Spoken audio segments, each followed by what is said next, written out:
Morning everyone, welcome to this Springer Nature session at Frankfurt Book Fair 2021. As you know, today we're going to be looking at the role of open science in addressing global challenges. My name's Molly Hawes, and I've worked on a variety of open access and subscription journals related to the United Nations Sustainable Development Goals, most recently managing open access journals Frontiers in Climate and Frontiers in Sustainability.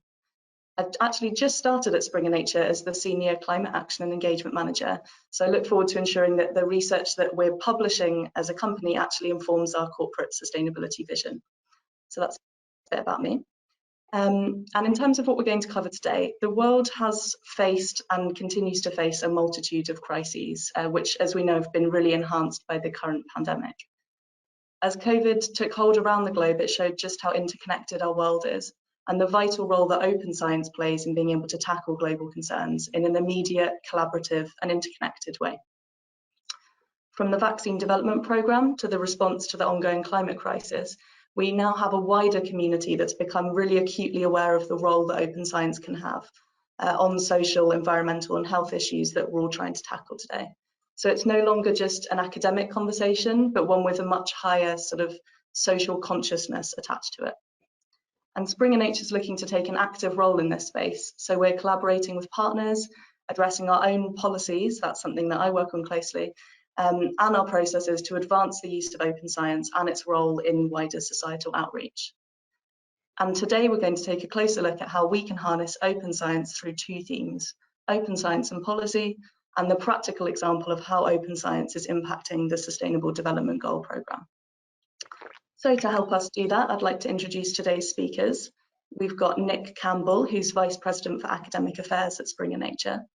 Nick joined what was then Nature Publishing Group in 2001 and has been an editor on Nature Reviews Genetics and executive editor of Nature, as well as at one point having a role as director of the Nature portfolio in China. Nick's also worked on our global institutional partnerships, and his first degree, PhD and postdoctoral research were in genetics. He also has a graduate certificate in journalism from the University of Queensland. Also on the line, we have Head of Publishing for the Springer Nature SDG programme, Nicola Jones, who's responsible for coordinating our publishing activity across Springer Nature, where it relates to the UN SDGs, in order to bring research that can contribute to achieving the goals to the attention of those who are best placed to implement it. Nicola's passionate about the importance of interdisciplinary collaboration for solving complex global problems, and the need for solid research evidence to inform policy and practice. She's also the lead for our commitment to the UN SDG Publishers Compact, and Nicola studied genetics and has a master's in psychology as well.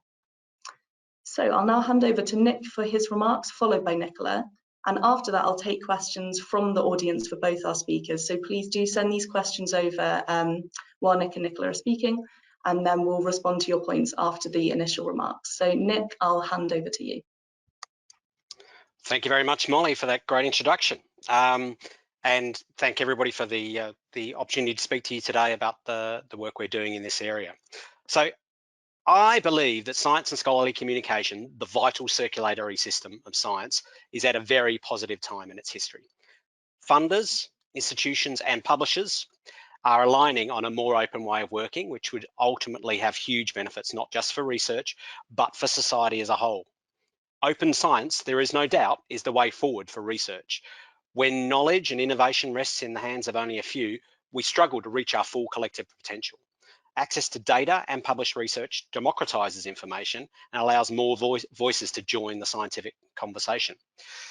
The key question confronting us all now is how we can speed up this transformation towards open science and then harness it to address global issues that we all care about.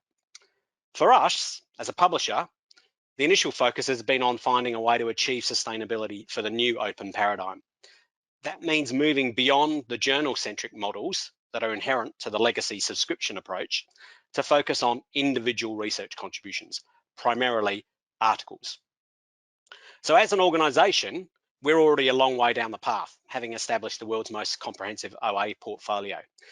Most importantly, we know from our recent experience that ensuring that publishers, funders and institutions work in collaboration is absolutely vital to making tangible inroads on our common goal. For example, the national level agreement in the UK that JISC worked with Springer Nature on resulted in increasing the proportion of OA articles from 30% to 70% in 5 years. The analogous agreement we worked on with Project Deal in Germany was the largest ever in terms of numbers of articles that it will make openly available, more than 13,000 per annum. Overall, in countries where we have national agreements, we see up to 90% of our authors publishing OA. This is real progress for the transition we're on. But there's still lots to do to really unlock the full benefits of open science. And it's worth reminding ourselves, however, just how game-changing that could be. The Human Genome Project is an early example of a more open and collaborative approach to science that has delivered in spades for the world. It's generated over $800 billion in economic benefit, returning $141 for every dollar originally invested, and created more than 310,000 jobs. Open data is a prize that promises to deliver much, much more, trillions of dollars annually and millions of new jobs. And this doesn't even begin to scratch the surface of the tangible benefits we could see from better informed policy, innovation, and a more engaged and informed citizenry. As Molly alluded to in the intro, the present pandemic provides a real-time example of the value of open science and how collaboration can unlock its benefits. We and many others recognised early on the importance of access to relevant papers and data to fight COVID-19. For our part, we expedited peer review for COVID-19 papers and strongly encouraged preprint deposition. We made more than 70,000 COVID-19 related publications freely available, growing all the time, and worked closely with WHO, NIH, and others to support the sharing of research papers and data. As this quote from a Scientific American op-ed that we published highlights, the collaborative efforts to facilitate access have been integral to progressing vaccines and therapeutics. Real-time sharing of data and preprints allowed rapid and transparent progress with all parties, to a large extent putting aside competition in recognition of the need for collaboration and openness in the face of a once-in-a-lifetime global public health threat to us all. Of course, there were some unintended consequences of this new way of working that we need to learn from too. But the biggest lesson was just how successful we can be in making progress on open science when we work together. This is the lesson we now need to apply to advancing open science more broadly and harnessing it to address the other global issues that we have to address, like climate change. For us as an organisation, this means looking to all the stakeholders in this transition and thinking about how we can best work with them to improve our understanding of how to facilitate and speed up the transformation. At the heart of all we want to achieve in this area is building trust and openness with those stakeholders. We have some great examples of how productive that approach can be. I've already mentioned the importance of transformative agreements to achieving the scale we need to globally deliver the key goal of making the version of record of every research article in the world open access. And as we make that transition, we also need to work with initiatives like Seamless Access and Get FTR to improve access beyond campuses. We also need innovative approaches to providing OA options for authors in diverse disciplines and regions, and covering journals like Nature, whose selected model poses the greatest challenge for OA transformation. However, for me, the most exciting partnerships are those that look towards the big payoffs of open science for the world, providing vital data on how open science can directly impact society and put us on a path to a sustainable future. The curation and quality assessment roles of journals are fundamental to ensuring policymakers and the citizens they govern on behalf of have the best possible information to make decisions for changes towards a sustainable shared future. And increasingly, we are publishing articles that align to one of 17 UN Sustainable Development Goals that can collectively contribute to finding and delivering solutions. But there's still a divide between science and policymaking that needs more work, as we've seen demonstrated starkly on occasion during this pandemic. We want to help close the gap between good science and good policy. This is inherent to the missions of our flagship publications, but through collaboration, there is so much more we can do. To talk more about specific examples of collaborations that help bring science and policy together and understand how open science impacts society, I'd now like to hand over to my colleague, Nicola Jones. Over to you, Nicola. Thank you very much, Nick, for that really great overview of the need for open science if we're going to find solutions to global problems. So as head of publishing for the Springer Nature SDG programme, as Molly said, my role is all about connecting research that has the potential to solve the problems that the SDGs set out with the people who are best placed to put this work into action. So I'm going to talk in more detail about the partnership projects that Nick mentioned that explore the ways in which open science facilitates this connection. The Association of Universities in the Netherlands, otherwise known as VSNU, share our belief in the power of research to address societal grand challenges, and they share our commitment to opening up science. In 2015, we pioneered a read and publish agreement with them, and then in 2018, we entered into a new strategic partnership to investigate whether and how open research facilitates progress towards solving global challenges and how we can help. The project first involved assessing whether articles did address global challenges by mapping them to the Sustainable Development Goals. So we worked with digital science to co-develop a guided machine learning based classifier to indicate the relevance of content to the 5 SDGs shown on the slide here. That's SDG 3, good health and well-being, SDG 4, quality education, SDG 7, affordable and clean energy, SDG 11, Sustainable Cities and Communities, and SDG 16, Peace, Justice and Strong Institutions.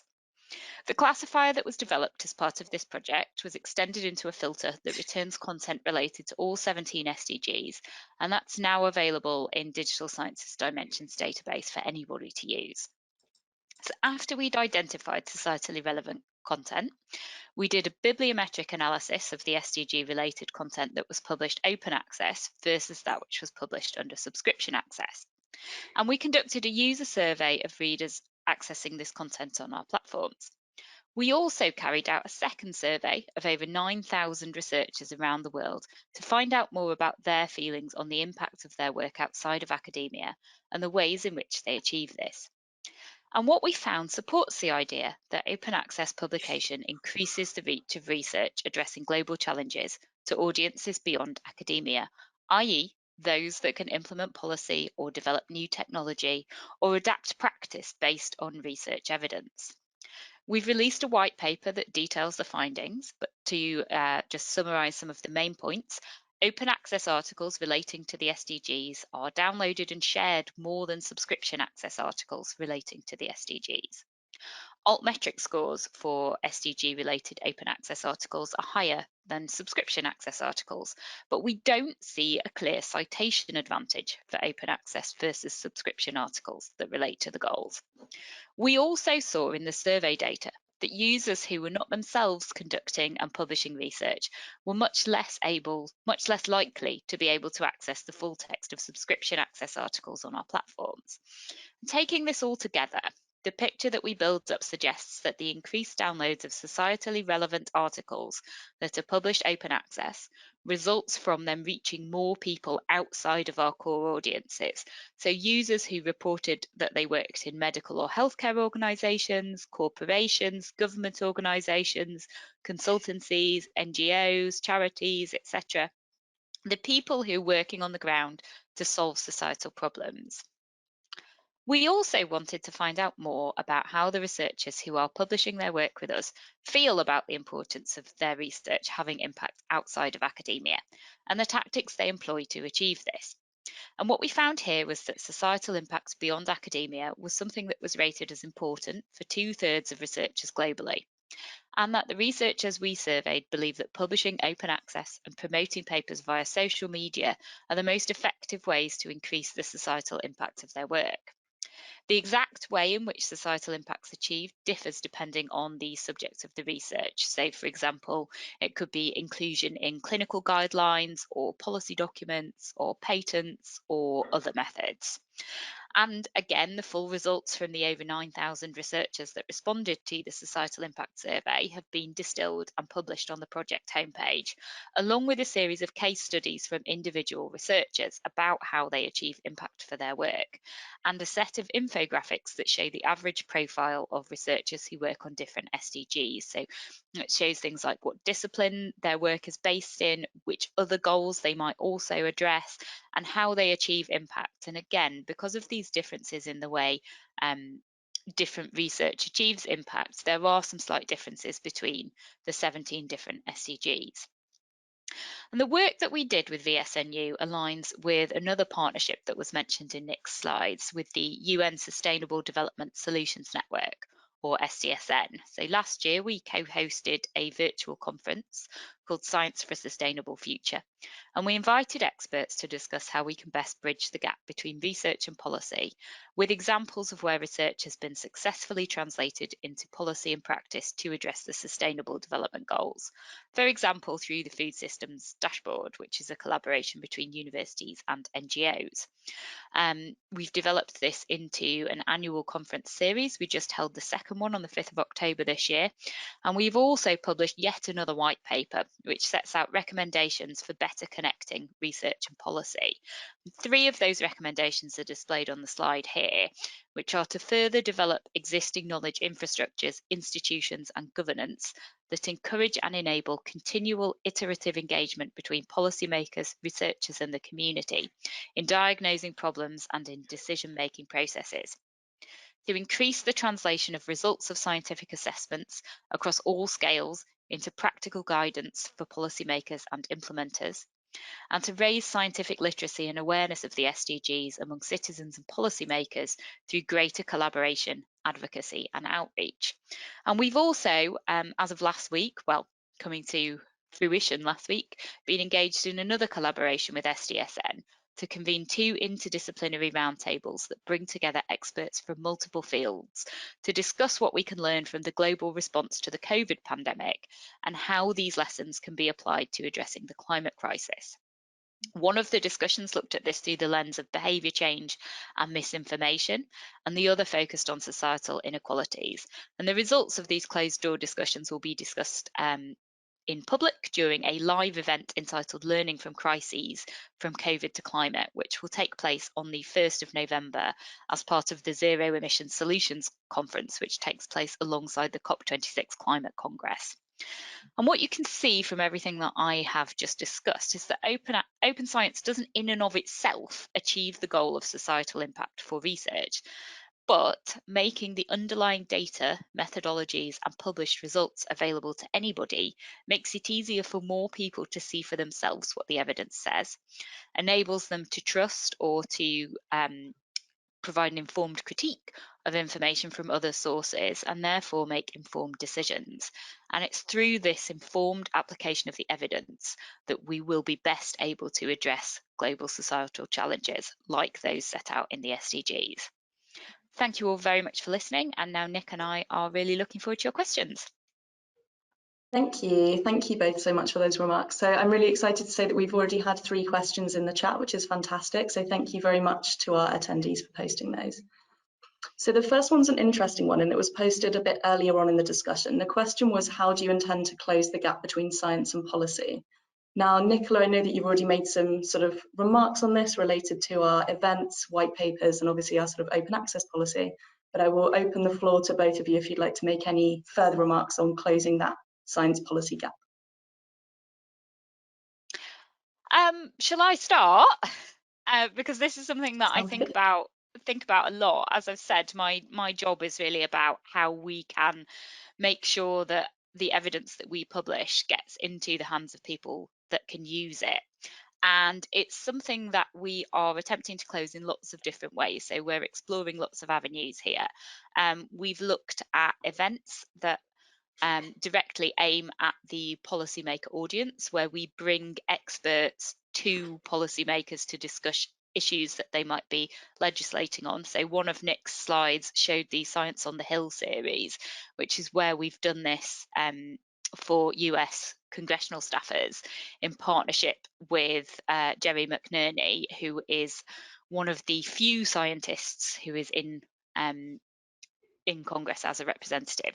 We've also looked at different publishing formats. So Nature Energy last year launched a new format called policy briefs, whereby they asked authors of papers that were published in their journal to synthesize their research into a very brief set of recommendations for policymakers about how to take this research and use it to implement sustainable energy-based policies. They worked with the UK government to develop something that would actually be useful for policymakers, and we've made those available openly so that they can be accessed by anybody. So they are two ways in which we are attempting to close the gap between science and policy, but there's clearly a lot more that we need to do. And the white paper that I talked about, Harnessing Science for a Sustainable Future, sets out recommendations for three key groups. One is for scientists and academic institutions. The other is for policymakers. This can't just be a one-way street in which science is attempting to talk to policy. Science also needs to listen to policy. Policymakers maybe also need some additional help to understand how to talk to scientists. And the third area was scientific journals, which is again where we have a role to play as publishers. Nick? Maybe, I mean, you've covered it very comprehensively. The one point I would add to that is around one of those points you made, which was that it's not just about getting the evidence to the policymakers and then expecting them to do the right thing. We also have to get them to do the right thing, right?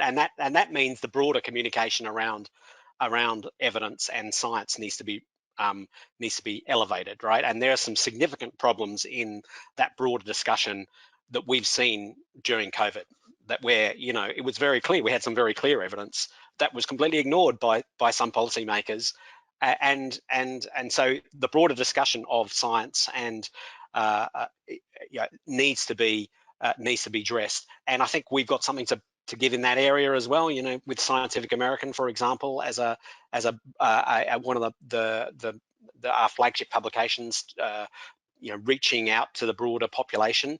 I think this is an area that we can help with, and also around, you know, how we make open science. Just making stuff open is fantastic and very useful, but how do we get that conversation out to the broader public so they start to differentiate between, you know, what is good evidence and what is bad evidence, and hopefully the politicians can start to follow the people.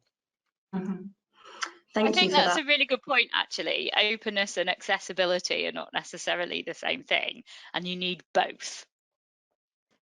I'm also going to be a bit cheeky and add a comment myself here. So on the topic of getting science in front of policymakers, we've also just brought on board a fantastic new senior communications manager who'll be dealing with sustainability, and a small part of her role is going to be working to get some of the work that we're doing and the research we're doing in front of policymakers as well. So that's really exciting.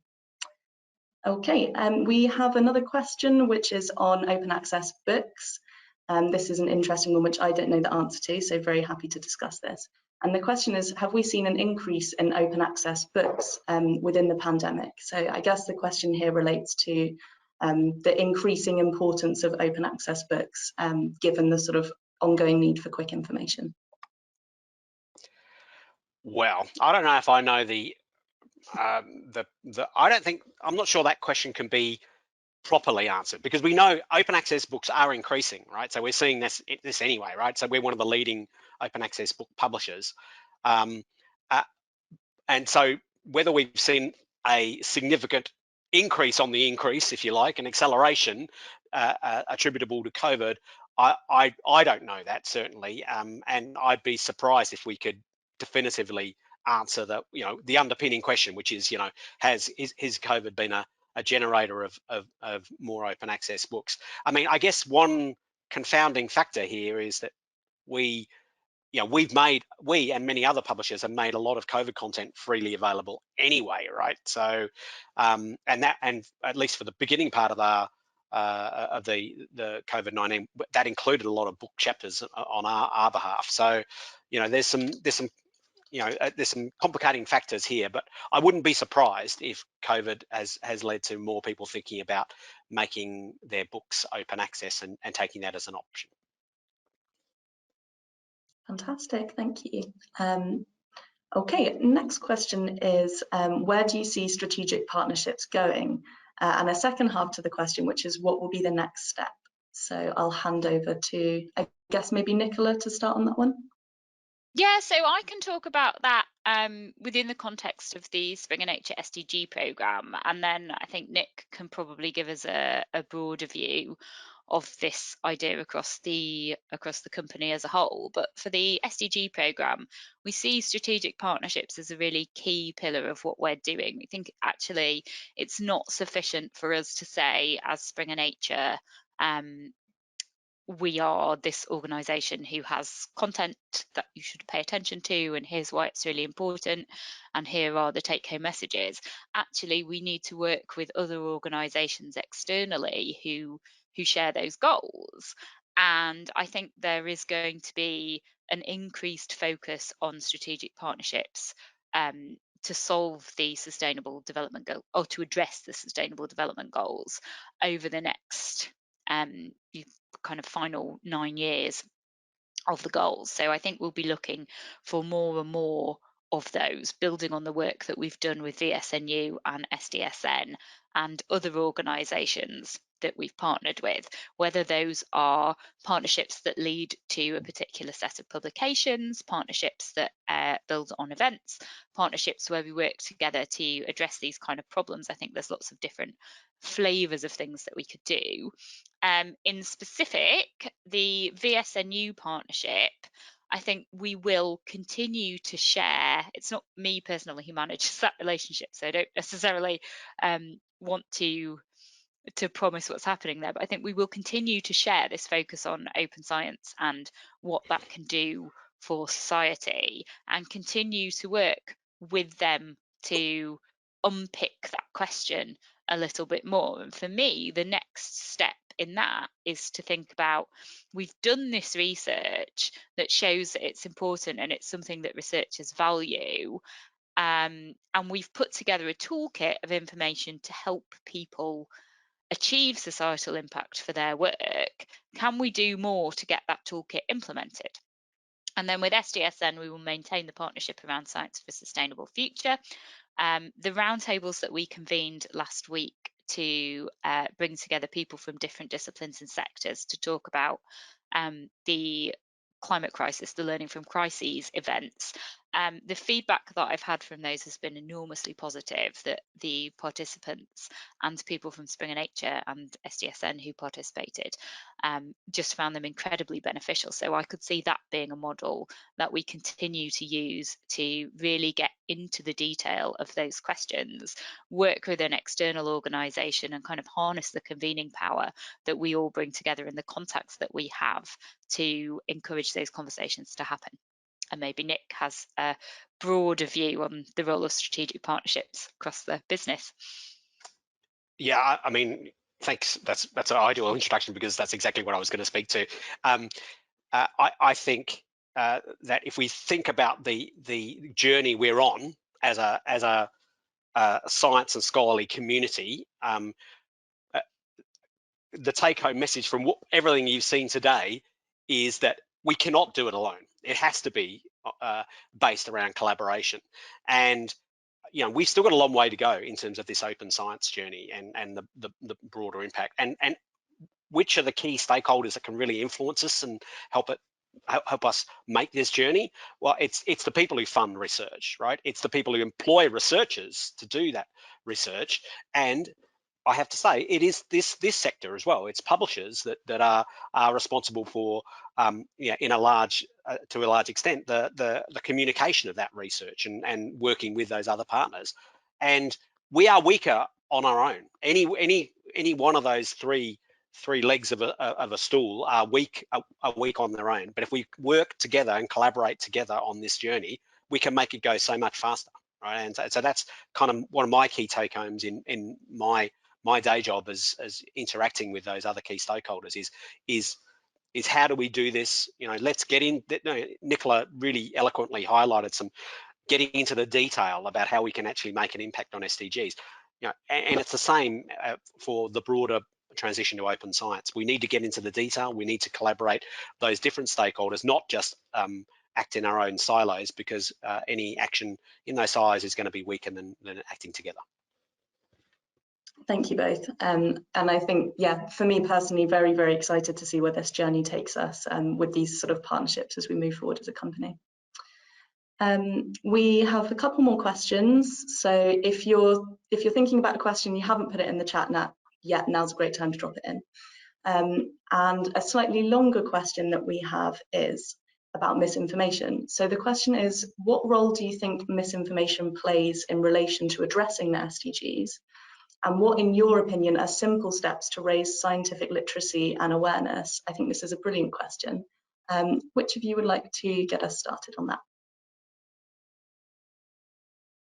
Shall I go first, since the question mentions the SDGs? Thank you, Nicola. I appreciate that. I think, you know, specifically when we're thinking about addressing the SDGs, misinformation comes into a lot of the topics that the goals were set up to address. But if you look at the goals themselves and the targets that are set out within them, it's sort of hard to argue with things like, we would like to reduce the incidence of non-communicable disease. I don't think there's a sort of misinformation issue around the idea that non-communicable disease exists and is an issue. Where I think maybe there is a sort of gap in information is around the SDGs themselves. So one of the reasons that we set up the Spring in Nature SDG programme was to raise awareness of the goals, and that research can address these goals and help the world achieve them.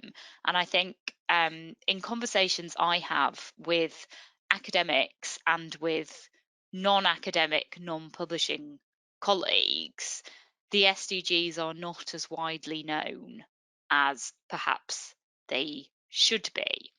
Now, I think there is also maybe a bit of skepticism or misinformation around the role of large intergovernmental organisations like the United Nations or the World Health Organization in certain sectors. And we've seen over the past 12 months those kinds of institutions being undermined by certain sectors of the media or politics. So there is, perhaps misinformation is leading to a gap in addressing some of the SDGs. On a more positive note, part of the reason that we set up a programme to raise awareness of the SDGs and the importance of research in addressing them is because research is ongoing that does address them.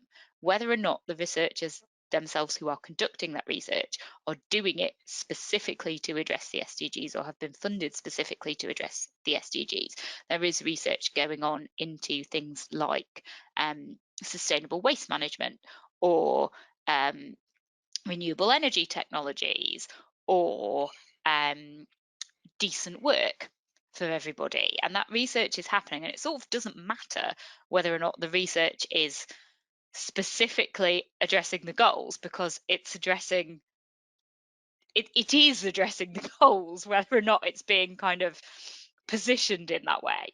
So I'm not sure I've answered that very clearly. I think I've kind of rambled a bit here. So I think it's maybe for me the issue is not so much misinformation around the goals as we saw with something like COVID or climate very specifically. If you think about the goals in general, I think there are just kind of gaps in awareness of the goals and what's needed to address them. And I will hand over to Nick to see if he has anything to add while I think about the second part of that question. So, I mean, I think the issue of misinformation is, and let me again try and talk about more broadly about open science and where we get to, and it returns to that point that we had before about openness is not enough, right? It's necessary but not sufficient, and so I think COVID has been so you know, an eye-opener with respect to that, because we've never seen more sharing during of scientific research with the broader community than we've seen during this pandemic. It's been incredible, right? We've got more data available to everybody than they've ever had before. We've got more research articles, you know, all freely available to everybody. But has it raised, has it stopped misinformation, just having everything out there? Absolutely not. You know, it has not stopped that, right? In fact, and so that, I think, is actually a broader societal problem that we need to deal with. Now, we have a huge role, publishers have a huge role in helping that, but we're not the full solution there. But we have to consider the scholarly communication ecosystem and figure out how we can try and address it to the best of our extent as players, and again, collaborators with others in this journey, right? And so, you know, one trend I would highlight, for example, that is a very, very positive trend in the open science area is increasing preprints, right? Increasing of early sharing of manuscripts that are happening, you know, prior to publication. That's really great. You know, it's awesome to get it out there. It's increasing progress, increasing the pace of progress.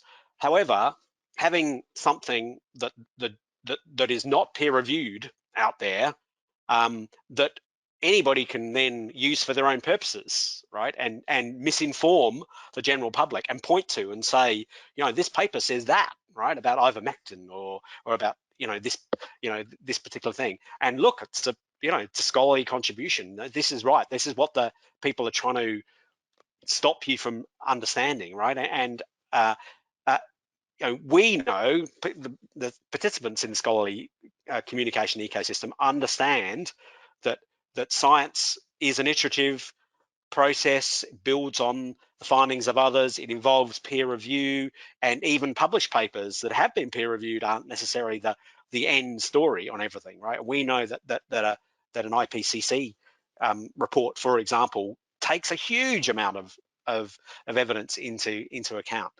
But do the general public understand what that difference is? And I think COVID-19 shows that bad actors can take individual aspects of what we do as a scholarly communication ecosystem and amplify them to the point where misinformation becomes a problem. I don't think we've got all the solutions yet for this. But we certainly have to be a constructive collaborator in trying to find those solutions. You're right, Nick, and I think you've raised a really important point there, actually, is that we are often so, we're so familiar with what we do as a business and what we do in our jobs, we forget that actually not everybody in the outside world, beyond scholarly publishing or beyond publishing in general, appreciates the role of things like peer review, and the ways in which publishers make a difference towards verifying information, the role of organisations like COPE. Thanks very much. And I think it's been really interesting for me to see actually those last two questions linked together and talk about the fact that, we're going to need to make partnerships and reach out into the wider world to try and solve some of these problems with misinformation, lack of scientific literacy and so on. So thanks very much. We did have a final question in the chat, which I can answer briefly, which was, where can I find the SDG Impact Toolkit? So happy to let you know that you can find that on our website if you search SDG Impact. We have another comment in the chat here from Nick, which says, does open science not only change internal science communication between researchers, can it work hand in hand with external science communication to add depth to society's image of science? I think this one's just been popped in the chat, so an interesting final question there. So I will hand over to you both to see if you have any comments on open science changing internal science communication between researchers, and that working hand in hand with external comms to make sure we're adding depth to society's image of science. So that's a really interesting question. And so let me deal with the working among researchers and communication among researchers. So, we're still at in the foothills of this journey, I would say, in terms of open science, right? You know, a lot of my comments were about open access. You know, it's very basic. You know, it's fundamental to business models, but it's a very basic area of open science. Ultimately, I think the way in which researchers communicate is going to be, you know, I hesitate to use the word revolutionize, because that sounds like it's going to be, you know, suddenly happen and it's going to be, but it's going to evolve and evolve almost unrecognizably beyond what it is now, right? I think we're still, you know, what we're doing in terms of scholarly communication is still, you know, relatively basic compared to what it could be in the future. And so that open communication is going to change a lot. I don't know what time frame that's going to be, but it's obviously, you know, we're huge stakeholders in understanding how that conversation's going to move forward, but it's going to take a while. And will that change the, you know, linking that to the broader communication? Absolutely. How that evolves, you know, let's use that evolution word rather than the revolution word, how that evolves in the midterm to long term will impact the broader communication. And, you know, as you've heard Nicola and I allude to, you know, we're not getting it right now in terms of our existing scholarly communication system, in terms of how that plays out in the broader communication. So there's a lot to work on just with the existing stuff, and in a much more open sort of framework of sharing, in a different way of working, that researchers, you know, imagine researchers streaming data into the internet, you know, and then everyone's analyzing it. You know, everyone has access to the data and then can analyze it whenever they want. You know, if that's a sort of a vision that could happen in future? How does that impact the broader communication when, you know, potentially citizen scientists are out there grabbing this data and doing their own analyses, making their own conclusions? You know, it's mind-boggling when you're trying to think about that level. So yes, it will be really important, and how you regulate that, how you regulate the evolution of this change, and how you regulate ultimately the way scholarly communication plays out in the broader societal thing will be vital. You know, and, you know, let's do it. Let's make moves carefully, is my, you know, my feeling on this. You know, let's think about those unintended consequences as we go. Try and learn from experiences like the pandemic, and you know, try and minimize the bad and maximize the good of open science as we make that transition. I think you've explained that really, really well. Thank you. I think the point about society's image of science and how that's been put in the question, I do think open science will, as you've said, it will change the way in which science is done, and hopefully therefore will change public perception of what a scientist is and who is able to do science.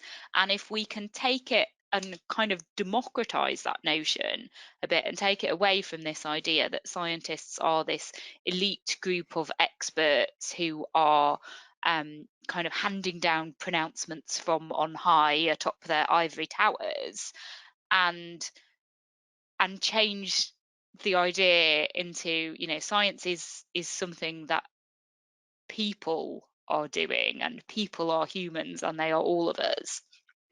Maybe that will help to address some of the problems that we've seen, and the sort of rejection of experts that we've seen. So yeah, I think open science is a powerful force for democratization of science, and if that can change public perception of who is allowed to do science, that will be a positive. Thank you both. I think definitely a very interesting time to be working in the publishing industry with all these changes afoot. So that takes us to the end of our questions. So I've definitely learned a lot today. So there's a few people I'd like to thank. I would like to thank obviously Nicola and Nick, both our panelists. And I'd also like to thank our attendees for some really interesting questions that I think have stimulated a really good debate actually. So thank you very much for those. And a final word of thanks to our partners at Frankfurt Book Fair and everyone who's worked behind the scenes to make today happen. So thanks very much, and enjoy the rest of the sessions that you'll be attending today. Thanks very much, everybody. Thank you. Bye.